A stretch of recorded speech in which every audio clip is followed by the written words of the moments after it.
Sobrang mabaliw ako dyan. Yung parang ahas. Paano mo? Gusto ko lang siyang tignan na nakasuot siya sa paa. Pagganda-gandahan, ito yung mga sinusuot ko. Collection ko siya, pero nagagamit ko din siya sa mga shoes. Ito yung mga never kong ginagamit kasi masakit sa paa. It's known for being super painful, pero pinili siya ng stylist niya hanggang sobrang nasanay siya. Sige, tulungan mo ako. Okay.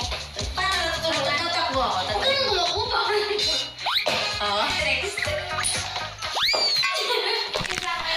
Sakit, no? Parang nangyasi nga. Hindi maganda. Mukha siyang better lang, no? Sexy. Pero maganda siya. Ito yung mga pinangarap ko eh. Nakasili kasi siya, 50% off. Kaya ako siya binili. Ito, sobrang gamit ko. Isa sa mga favorite.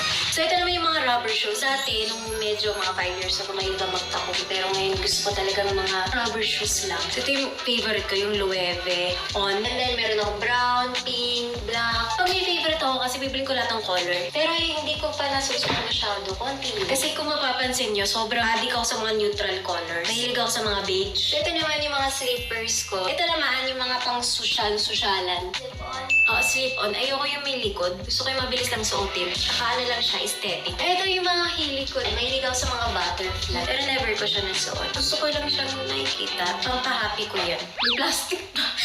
Maganda. Pero masakit. Never. Yeah, multiple. Oo. Gusto ko nga ipamigay eh. Maganda. Maganda siya tingnan. Pero hindi mo masusuot.